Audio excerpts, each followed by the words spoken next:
ये हदीस सुनाने लगा हूं, हदीस है, हदीस रसूल है।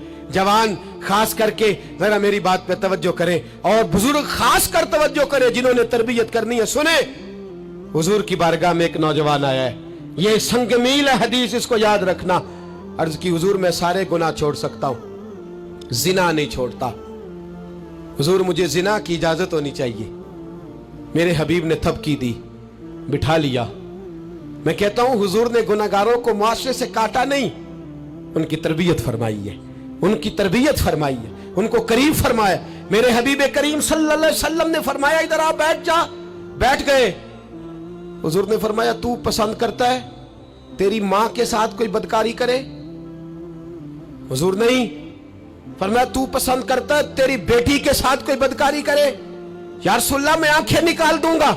हुजूर ने फरमाया तू पसंद करता है तेरी बहन के साथ? हुजूर मैं काट डालूंगा वो हाथ जो मेरी बहन की तरफ उठेंगे।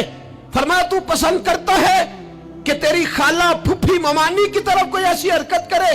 हुजूर मैं काट के रख दूंगा उन लोगों को जो बात भी करेंगे।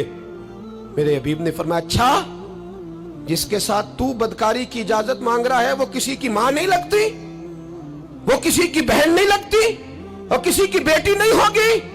याद रखे, मुल्ला जलालुद्दीन रूमी 1, इमाम गजाली 2, आला हजरत फाजले बरेलवी 3, बुजुर्ग मुतफिका तौर पर लिखते हैं, फरमाते हैं जो गंद के साथ दूसरे घर में ताड़ता है वो अपने घर की खैर मना ले।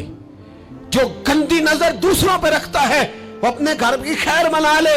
इसलिए कि जो जुर्म वो किसी के खाते में डालेगा वो सजा बन के उसके घर की तरफ लौटा दिया जाएगा। जो बदकारी वो किसी के खाते में डालेगा वो सजा बन के अल्लाह उसके घर की तरफ लौटा देगा। अगर अपने घर को पाक रखना चाहते हो तो दूसरों की तरफ पाक नजर रखनी शुरू कर दो।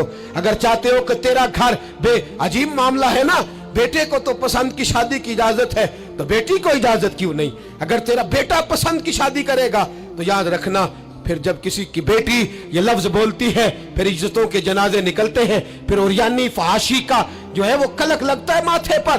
फिर याद रखना चारों जानिब से रुसवाइयां तेरा नसीबा होती है। अगर तू बेटी को रोकना चाहता है तो बेटे का हाथ पकड़।